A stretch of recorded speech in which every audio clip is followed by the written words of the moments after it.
Pemilihan kepala daerah secara langsung yang menjadi salah satu hasil reformasi kini kembali dipertanyakan.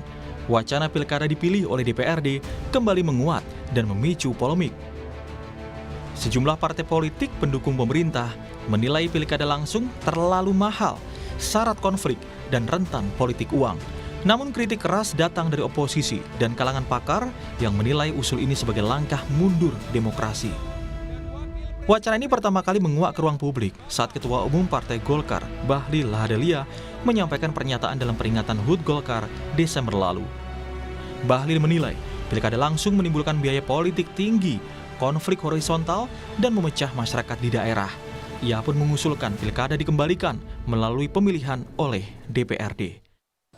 Khusus menyangkut pilkada Bapak Presiden, 1 tahun lalu kami menyampaikan kalau bisa pilkada dipilih lewat DPR saja. Banyak pro dan kontra. Tapi setelah kita mengkaji, alangkah lebih baiknya memang kita lakukan sesuai dengan pemilihan lewat DPR Kabupaten Kota, biar tidak lagi pusing-pusing. Oleh karena itu kami memandang pembahasan RUU bidang politik seyogyanya bisa dimulai tahun depan. Pernyataan ini lantas mendapat dukungan dari partai koalisi pemerintah. Terdapat 6 partai yang menyatakan dukungannya terhadap usulan tersebut, yakni Golkar, PAN, Gerindra, PKB, Nasdem, dan Demokrat. Partai koalisi pemerintah menyatakan siap membahas perubahan sistem pilkada melalui revisi undang-undang politik. Argumen yang dikemukakan hampir seragam. Pilkada langsung dinilai boros anggaran, memicu polarisasi, dan membuka ruang transaksi politik. Wali kota maupun gubernur itu ongkosnya sangat besar.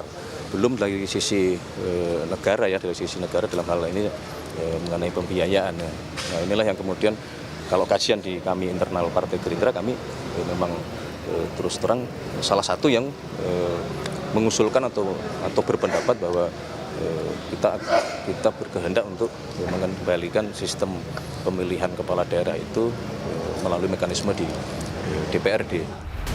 Sedangkan Partai Demokrat yang menjadi partai yang paling baru menyatakan dukungannya dan akan selaras dengan Presiden Prabowo Subianto soal sistem pilkada melalui DPRD, baik dipilih langsung maupun melalui DPRD, asal tetap menghormati dan mendengar suara rakyat.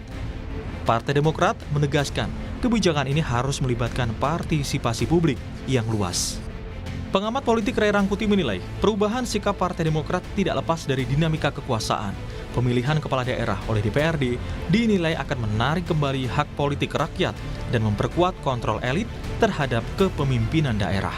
Yang paling aneh itu menurut saya adalah di mana tingkat kepercayaan masyarakat terhadap anggota DPR dan DPRD begitu rendah, loh kok malah hak yang paling esensial dari warga negara itu mau diambil lagi oleh partai politik. Lalu gimana lagi peran masyarakatnya gitu. Nah sekarang pertanyaannya begini. Kan dipilih langsung dan tidak langsung itu kan sama saja. Ya beda. Oke, baik. Dipilih baik, itu sederhana aja melihat pemilihan langsungnya itu yang juga sebenarnya tidak bisa disamakan. Oke, Bung Rey. Sederhana gini loh. Kalau kita mau mencari pasangan hidup, lebih baik dipilih sendiri oleh kita atau dipilihkan orang lain. Berbanding terbalik, PDI Perjuangan tegas menolak wacana pilkada dipilih oleh DPRD. Partai pimpinan Megawati Soekarno Putri ini menilai usul tersebut beresiko melanggengkan kekuasaan elit politik. Tapi mari kita bedah satu-satu lah. Misalnya anggaran yang begitu besar di tingkat penyelenggaraan. Tadi saya sudah sampaikan, kan ini bisa digabung dengan pemilu lain. Apakah dengan pemilu DPRD sebagaimana diputuskan MK, atau digabung dengan Pilpres. Jadi penyelenggaraan hari yang sama, ya. Lalu kemudian yang membedakan cuma tambahan surat suara, kan misalnya begitu, ya. Lalu ada cara milih tadi, apakah dengan e-voting. Jadi soal itu saya kira tidak terlalu masalah, termasuk di pihak pasangan calon. Kalau yang dimaksud adalah biaya paslon, ya, termasuk money politik. Ini menurut saya sih dosa partai politik.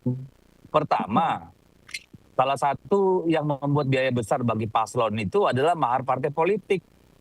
Saya punya pengalaman, satu kursi itu bisa sampai 1 miliar, saya dengar 2 miliar.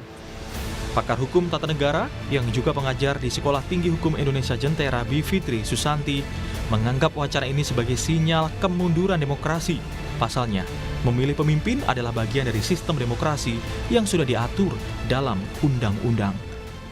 Pasal 18 yang namanya pemilihan yang demokratis itu adalah pemilihan secara langsung. Jadi rule dan relnya sebenarnya sudah lebih dari jelas bahwa yang diinginkan oleh pasal 18 Undang-Undang Dasar adalah pemilihan yang demokratis. Jadi relnya sudah jelas di situ ya. Nah kemudian kedua, kalau soal biaya, mari kita telaah. Biaya tinggi itu sebenarnya biaya apa? Menurut saya ada dua, formal dengan informal. Yang paling besar menurut saya yang seakan-akan begitu membengkak adalah biaya-biaya yang sebenarnya informal. Kita tidak bisa buktikan secara hukum paling tidak sejauh ini, tapi kita juga paham misalnya bagaimana banyaknya tadi kalau dikatakan masyarakat memilih karena isi tas. Oke, yang memberikan isi tas siapa? Misalnya gitu ya. Tidakkah berarti yang kalau mau bicara membongkar sistem, bongkarlah dulu partai politiknya dan sistem pemilunya, bukannya malah mundur lagi ke masa Orde Baru. Pilkada langsung selama ini memungkinkan masyarakat memilih pemimpin yang memiliki kedekatan dengan rakyat. Namun, wacana perubahan sistem pilkada kini membuka pertanyaan, apakah pesta demokrasi yang seharusnya dirasakan oleh rakyat nantinya malah dikuasai oleh mereka yang mengatasnamakan wakil rakyat? Tim Liputan, Kompas TV.